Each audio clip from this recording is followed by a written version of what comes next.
Welcome back to another episode of the Sales Gravy Podcast. On this episode, I'm with Amy Franko, the author of The Modern Seller. Amy's awesome, and you're going to love this conversation. Before we get started, I want you to go check out Sales Gravy University. Amy's been in the studio shooting videos, training courses for Sales Gravy University, and she joins our more than 40 experts who create content specifically for you to help you upskill, to help you prospect better, to help you sell more, build your pipeline, and grow your income.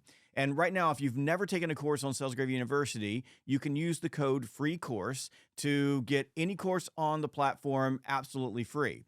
Just go to learn.salesgravy.com. That's learn.salesgravy.com and find out for yourself why thousands of salespeople and sales teams from across the globe use Sales Gravy University to learn how to sell better. Amy, welcome to the Sales Gravy Podcast. It's great to have you here. It is great to be here. It has been a fantastic last couple days and excited to have this conversation. Awesome. So you wrote a book called The Modern Seller. And tell me what you mean by modern selling. Like, what does that mean in your vernacular? When I was doing the research for the book and just thinking about my own experiences as a seller, talking with my clients, observing them, what I realized was there were this set of skills that started kind of rising up to the surface. And what I call the everyday skills, prospecting, presenting, negotiating, closing, there were some sellers that really rose above and did those extraordinarily well. And as I was putting together the book and researching, what I found was there are 5 skills that modern sellers really do better than everybody else, but they're probably not the skills that you would necessarily think of. Things like being agile, being an entrepreneur, really holistically looking at your sales territory and your pipeline, strategic relationship building, and being an ambassador. And as I looked at those skills and observed not only what I've learned from my own career, what I really came up with was that if you do these 5 skills really well, you're going to rise above. And whether you're a leader building them in yourself or your teams, you're an individual seller, these are the skills you want to be focusing on for the future. What I love most about your message is it wasn't a pandering message. So I was reading a sales book the other day ago that someone sent me. I'm an author. People sent, and I've run Sales Gravy, so I get a lot of books. And I immediately opened the book up. I just picked a page, and it took me to a page where it said, everything that you know about sales is wrong. That nobody wants to sell old school anymore. And, these salespeople that are like, using these icky sales tactics, they're just wrong. Sales trainers that teach you that is wrong. And as I'm reading it, I'm thinking, who teaches that? Who says that? Like, you think about today's trainers, and I know most of the trainers, there's nobody out there teaching people icky sales skills. There's some people teaching people, skills that they don't quite understand. Like, for example, let's say take Challenger, which has been a big sort of a trend over the last few years. A lot of salespeople don't understand how to apply a system that works, but they don't understand how to use it the right way. But there's just so much noise in the system, and it seems like every book that comes out, you have to tell you that everything that you know is wrong and they're right, and you don't do that. What you say is that there are core basic activities that every salesperson has to perform. It's just that modern sellers have elevated those skills. They've elevated the craft of selling, and they're doing it in a way that allows them to rise above everyone else and sell differently, sell better. And that's the thing that I love most about your message is it doesn't come off as just another sales expert just trying to use hype to get you to pay attention.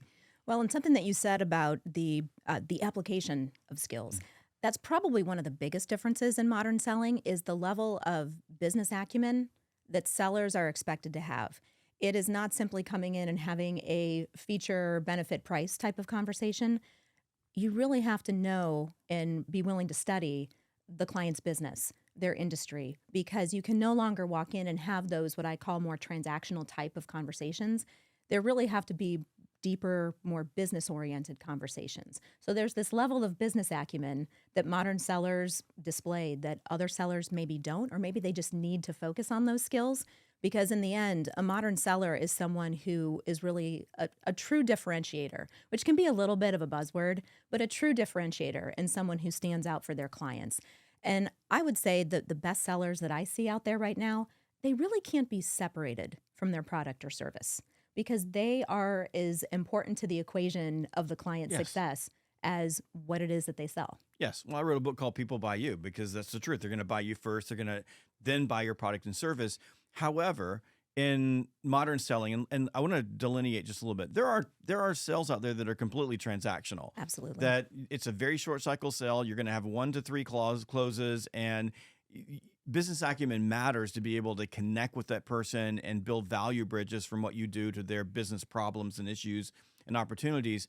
But what we're really talking about is longer cycle sales, more complex, where you can't just walk in and like give a proposal and expect to stand out. What you really need to do is be able to walk in and build a business case and be able to demonstrate ROI and get your calculator out and show them the outcomes that they're going to receive by implementing your service or implementing your product and how that's going to impact the business. And I think that business acumen is a really important thing for salespeople today, because if we just go back to the origins of consultative selling, I mean, that was what consultative selling was supposed to be all about. Again, another program that sort of got bastardized in the process, and you need to be a consultant. We never actually taught people what it is, but consultative selling is important. But this also brings into play another sort of intangible for modern sellers, and that is that you have to be pretty smart. Like, you really need to have a high IQ. And as I'm talking with leaders and helping leaders make decisions on who to hire, my focus is high IQ, high EQ, and you have to have both, because if you're really, really good at building relationships and connecting with people, but you can't draw a picture for them about how you're going to help them in their business, if you can't build a good business case, if you can't get in the trenches and help them pull their business apart and show them another path or a new path, if you can't do that, you're going to fail, or you're going to sub-optimize yourself over time. Or for a lot of businesses, you're going to get in the door and they're going to need a whole lot of other support in order to help you out, because you just don't have the intellectual horsepower to carry it on your own. That point about being able to simultaneously build relationships and also have the high IQ about your client's industry, their specific business. I think modern sellers master that conversation. There's something else that I've been studying as of recent, and I actually did a keynote a couple weeks ago on this exact topic, and I looked at it as an effectiveness quotient. So you have high IQ, you have that emotional intelligence, you understand your client's industry and their business, but there's also this ability to really be effective. And effectiveness is looking at it's as simple as looking at your week and what are the tactics that I'm putting into my week? How am I helping my clients to be more effective? So really analyzing how we operate for effectiveness in addition to all of those other things. Yeah, I think one of the things that differentiates modern sellers from the people that came before them is a concept of both efficiency and effectiveness. So it's getting as much done as possible in the shortest amount of time possible with the greatest possible outcomes. And this is also one of the reasons why modern sellers have a high TQ, which is a technical quotient. They're very, very good at leveraging tech and leveraging information to allow them to have the ability to spend more time with people. So they're much more efficient with their time because they adopt and adapt technology to their particular situation. And technology is running at a rapid pace in the moment, but they don't lose sight of why they're there, which is the human-to-human connection, which you said earlier. They're going to buy the salesperson first, then they're going to buy the product or service.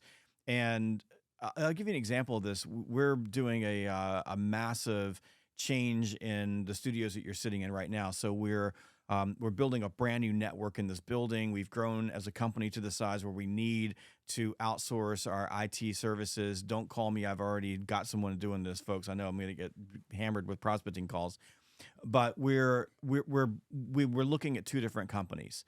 So David Montessori, who is our head video engineer here, was helping me with interviewing these companies, and finally he made a recommendation. So we sat down and we had a conversation with 2 companies.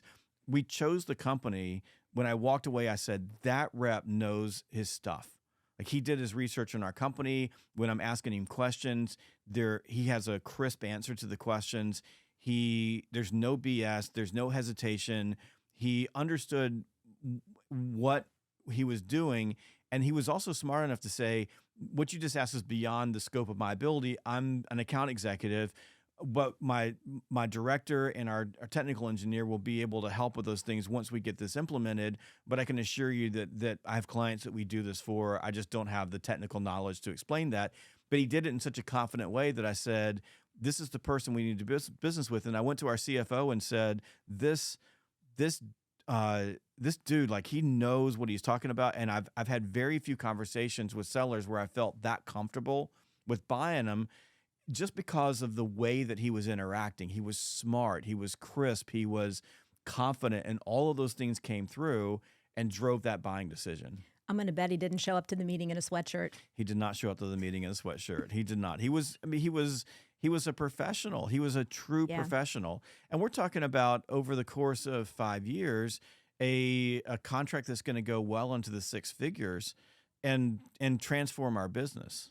There's something that you said that I wanted to come back to, which is that confidence piece, and this idea that, really, as a modern seller, for everybody that's watching and listening to this, there is that inner confidence or inner assertiveness to know what you don't know, and to be okay with telling someone, like you said, that is above my technical capability, but I know someone who can answer those questions. Let me bring them into the conversation. That takes confidence and assertiveness and being willing to bring other people into the solution. And something else that you said a little bit earlier around that technical quotient, I was having a conversation with the sales leader, I don't know, a month or two back, and he said something that really stuck with me, which was he was looking at his entire sales force. And the thing that he said separated his A-plus players from his A players was the ability to use technology. Not to let it overtake you, but to use the right tools in order to enable you to get to that next level. So embracing technology and the right tools can move you from that A player to that really elite seller. Yeah, and there's really, in the future, starting today, there's going to be three types of people. There are going to be people who do not adopt technology very well. They're the people that go, I don't understand how to use this. I'm not really good with apps. I'm not really good with this. I'm not really good with computers. I'm not really good with my CRM. I'm not really good with anything. That group of people is going to be quickly left behind, and it's happening at an accelerating pace. They're going to be marginalized. They're not going to make as much money. And if you're in sales and you're one of those people, you're going to be relegated to purely transactional sales that don't require really anything other than hello, you want to buy. The next group of people are people who are going to allow tech to interfere with their ability to deal with other human beings. And we've experienced this coming out of the pandemic with an entire swath of the sales world where we're using technology to keep our buyers at arm's length. So we use email as a tech, but we use it to avoid humans, essentially. And then there are the people who are going to have a high TQ. Those are the individuals that are going to leverage technology to give them more time to be more human, to spend more time with people.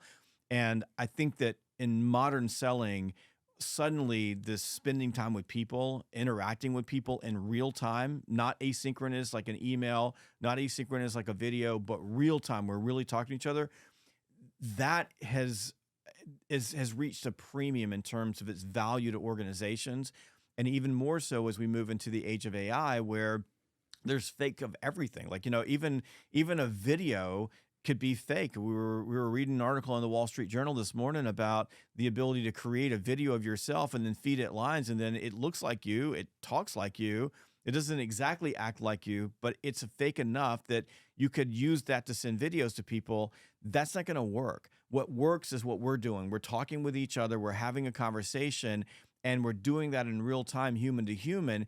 When you learn how to use tech to give you more time for this, you're going to make a lot more money, and you are going to rule the world. These are the human beings that are going to be at the apex, at the tip of income generation, at the tip of innovation, and at the people that are going to advance their careers at a really rapid pace.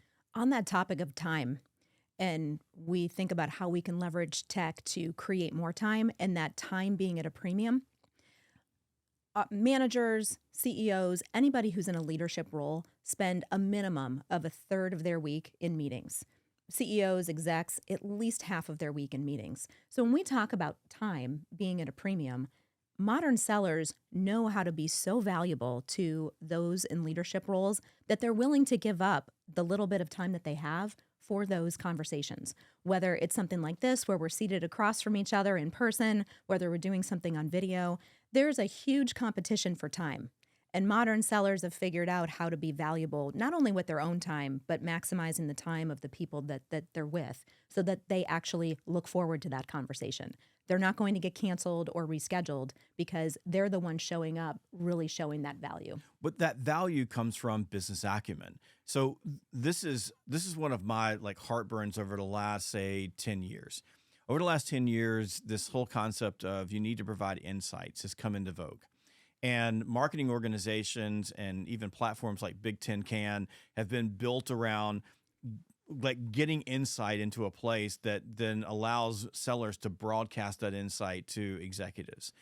And that insight is useless if the executive can go to Google, type it in, and get the information. And most of them have, because if you think about C-level executives, they're reading a lot. The reason they're in the C-level is because they consume a lot of information. They're constantly looking ahead. They're getting ahead of the curve, over the horizon, and they probably know way more about you about what's happening in their sector than you'll ever know. And that's been the mistake with this whole concept of inside selling. And there'll be people who disagree with me, but showing up and regurgitating information is not providing insight to executives. What provides insight to executives and where you really deliver value is your knowledge of their organization.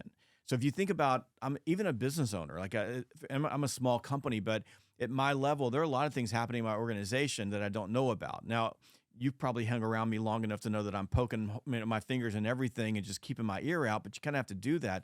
But as organizations get bigger, these executives don't have a lot of information about the things that are happening inside their organization that have the potential to become a danger to them, or create risk, or are causing problems that are bleeding profits, or are slowing down growth. And what I find with the best sellers today, the folks who have strong business acumen, is that like consultants, they are able to get into the bowels of the organization, and they're able to do it with their eyes wide open. They don't get stuck at lower levels in the organization. They're going to those levels, doing interviews, asking questions, building relationships, and they're finding out things about the organization that the executives don't know about. And then they're putting it together in business cases, or even just by asking really provocative questions that create awareness that, oops, there might be a problem, and using that information to help those executives see things they can't see, like a consultant, without, by the way, telling them that their baby's ugly. So, which is important because there's some nuance there. And one example is a rep who ended up selling a $20 million deal, software, and found, the board level decision for that type of a spend. And you're never going to meet with the board of directors. The only person that's going to meet with the board of directors is the CEO. You're not going to a board meeting. So they had to get the CEO to be the advocate for the program to the board of directors. So calling into CEOs and telling CEOs about this particular product, CEOs don't care. Like their eyes roll over when you talk about it. So what this rep did, which was so brilliant, was to start at the very bottom of the organization, the people that impact the organization the most, who would be impacted by this particular software, and start asking questions. And then did one after another interview, and finally put together this case where there were some things that were like major issues, like compliance issues that could cause some big fines, a couple of fines that they'd gotten that kind of had stayed below the surface, and then reached out to the CEO. In fact, met the CEO at a conference, right? So they went to a conference where the CEO is going to be, caught the CEO in the hallway and said, hey, I've been doing some work and studying your organization, and I have a couple of things that I found that I thought you might be interested in. CEO said, okay, I'm all ears. It's about my organization, right? And then said, I found this, and this. And by the way, did you know that you guys got this big fine that could have been avoided if you'd had this in place? The CEO didn't know they'd had the fine, said, hey, I got 15 minutes a little bit later after this session. Grab me, let's talk. And that ended up being that deal. But the insight wasn't something that came from the news. It wasn't something that was some marketing study. 53% of blah, blah, blah do this. It was something that was real about their organization that required business acumen to put together in a format that a CEO would say, this matters to me. This is interesting to me. And you're a person I want to work with because you did the legwork that saved me time and gave me information that can make my organization better. And as the CEO, now I can go to the board with a really solid business case because the board should care about Yes. the compliance fees or whatever it is. And here's the CEO coming with answers to that. The thing that I kept thinking about as I was listening to you share that story is the undercurrent of curiosity. It's confidence, but it's not arrogance. And it's going in with that level of curiosity to ask questions and to go to the staff level of that organization to understand what's happening and how might I be able to help you? And curating all of that into probably no more than 3 to 5 bullet points that you could share in an executive summary to a CEO. Because the CEO is interested, but they don't want the 50-page version of it. They want the Reader's Digest version. Give me the 3 to 5 bullet points that are going to be the most important to me. And what I also like about the way they teed that up is, I've learned a few things just in my work that might be of interest to you. Okay, I'll give you 15 minutes to hear what those 3 to 5 things are, and let's see if we spark an interest in moving forward. Exactly. Yeah. Why entrepreneurship? Why do modern sellers have to think like, act like, adopt the mindset of an entrepreneur? There's the difference between an entrepreneur and an employee in an organization, and especially when it comes to sales. I find that the really sharpest modern sellers, the ones that practice that business acumen, they look at their territory, their geography, their book of business, whatever it happens to be. They really look at it like a business, which means they are looking at the top line, they're looking at the bottom line, they're looking at risk, they're looking at opportunity. You make different decisions when you look at it in that way. And when you look at it in that way, you will take different deals. You will analyze those deals differently. You will have different conversations and want to get to the CEO, like in the example that you just described. If you see yourself purely as an employee, you essentially are looking at just getting a steady paycheck, perhaps. And we need employees in our organizations that are in those supporting roles. But as a seller, you're a revenue and a profit driver. And you're the one that's out there leading your geography and leading your territory. You have to be thinking like a business owner and look at all those different facets of the business. Well, I think that being a sales rep or a sales professional is the ultimate entrepreneurship. If you change your mindset, and the way that I look at it is a salesperson, you get to be an entrepreneur, but someone else took all the risk out of it. So your only risk is you don't perform. If you're an entrepreneur and you start a business, you got a lot of things out there like not being able to make payroll. But so you get to work on your own, think on your own, like you said, think like an owner, and you get to make variable income, which is what entrepreneurs do. But there's not a lot of risk in it for you. The downside is really very low for you, and the upside is really, really high. So I do think that's incredibly important that people think that way, and I think it's also important for the modern workplace because there is some of that. I'm working for the man. I'm an employee. I'm not going to work as hard as I could.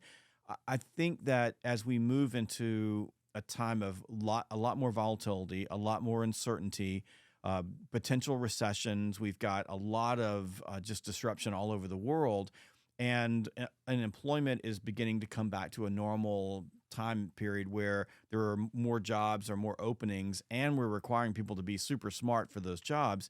You put yourself in a much better career position when you think and act like an owner versus thinking and acting like an employee, and you're much more likely to get promoted and get the rewards that come with that. There's a certain level of discipline that comes with thinking and being like an entrepreneur. And a lot of sellers are working from home offices, right? And owning your time. So back to that time as this very valuable currency. Owning your time and having the discipline and the habits in place to create that success. And going back to something you said way at the beginning, that kind of that idea of being kind of old school. This might be a little old school, but modern sellers, elite sellers, they do the foundational things really well. They have a sales plan. They might have their quota, Of course, they have their quota, but they're also going to have their own individual sales plan. They're going to know what their goals are that they are striving toward. They are watching their activities and their metrics. Those are the foundational things that modern sellers do really well, in addition to everything else that we're talking about here. Well, first of all, there's nothing old school about setting goals. There's Right. nothing old school about having a business plan. There's nothing old school about adopting a mindset of success. And in fact, there really is no old school or new school. There is none at all. There's only the school. And if you go look at top modern sellers, if you go look at the top professionals in any industry who are making it rain, they adopt the school of selling. And what they do is, as the world changes, and it changes, and as technology changes and as techniques changes, they begin to adopt those. They get adept at them, and then they adapt them to their world. They use that to tweak their efficiency and their effectiveness and their ability to deal with other people, but they never abandon the basics and essentials of selling. And this is a gratuitous book plug, but this is exactly what I wrote about in my latest book, Selling in a Crisis, is in uncertainty, in volatility, in dire economic situations, you have to go back to the basics and fundamentals. Warren Buffett said that it's only when the tide goes out that we get to see who's been swimming naked. And all of the people who have said, I'm only going to go new school, like, goals, that's old school, right? Working for the man, that's old school. Suddenly, it comes back that you have an empty pipeline, so you better pick up the phone, right? It comes back to having face-to-face conversations with other human beings, whether it be on video or it be in person. Those things really matter. Your ability to ask good questions and get below the surface and really understand a business and develop a proposal and a business case for why people should do business with you based on what's important to them, all of that comes back into vogue very, very quickly when you're starving to death. When we were, you're in a time when there's more demand than supply, or excuse me, more demand than supply. Make sure I didn't get that messed up. But in that case, yeah, you can sit around and just take orders. But when that dynamic shifts to the other side, where there's more supply than demand, suddenly you as a sales professional, you're going to earn your chops. So the school matters. Basics, fundamentals, essentials add to that intelligence, business acumen, and ownership mindset. That to me is what really sets people apart, not some fancy new silver button that we click that makes us all better. And, there's some AI machine that's going to make you a better salesperson. It's not. You think about a modern seller being an entrepreneur, and back to that idea of ownership. And when you take a look at your sales life, you get to own it. You get to own it. And if you think you're working for the man, you're working for yourself.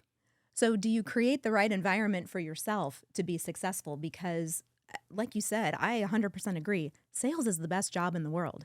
You get to be that entrepreneur, but you're also surrounded by a support system. And do you create the right environment for yourself? And when you do commit to creating that right environment for yourself, then you can create all the success in the world. But if you see yourself simply as someone who's collecting a paycheck, or you're going to be bound by what's happening outside, all of the disruption that's happening outside. For example, I've had a conversation with a number of clients who have prospects and clients who have grown by simply raising their prices. So you talk about the law of supply and demand. Well, you can only raise your prices for so long. And if that's a false metric, and if you are a really smart modern seller, you're not just looking at raising prices. You are looking at, how can I create more overall success, more volume? How can I actually sell more? Because that pendulum's going to shift. The disruption's always happening, and you can't rely on those false metrics to help you to be successful or what looks good on paper. Okay, one last thing. You mentioned working from home.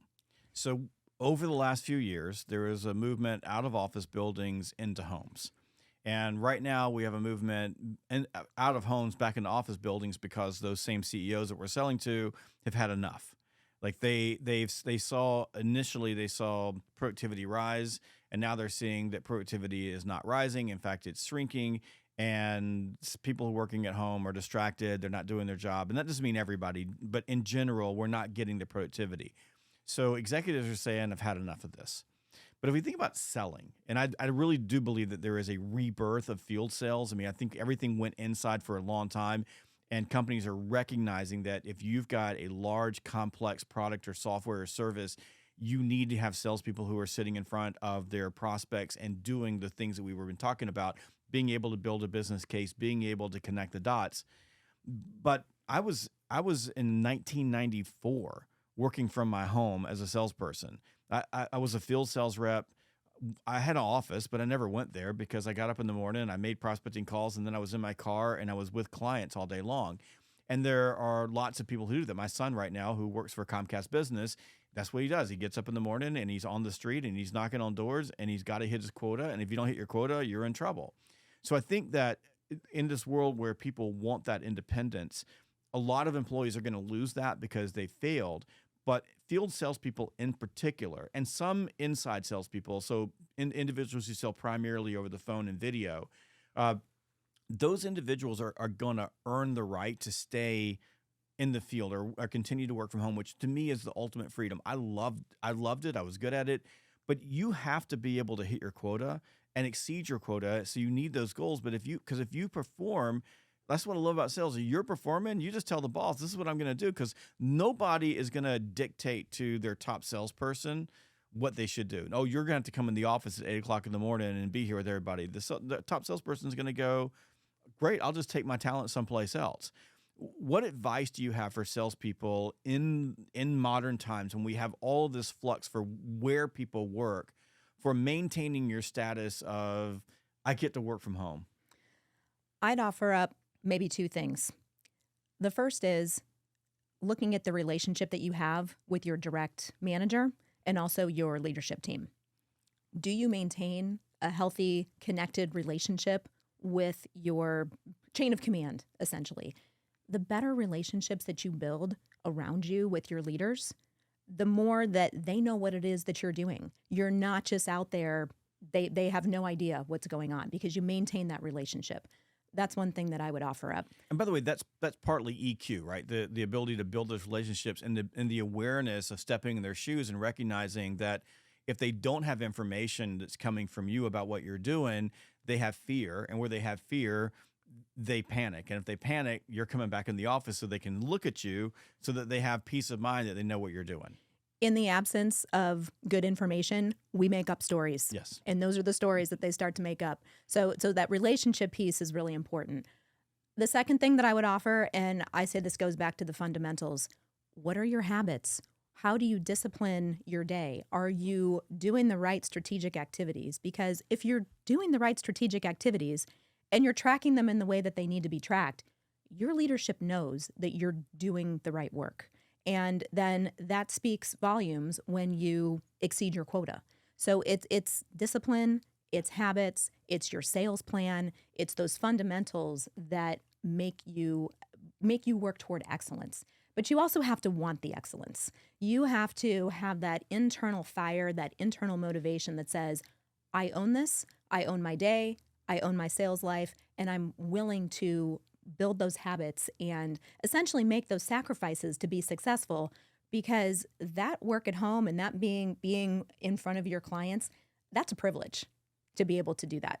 And when you look at it as a privilege and you want to be excellent, then that's that internal fire and motivation to do the work that needs to be done.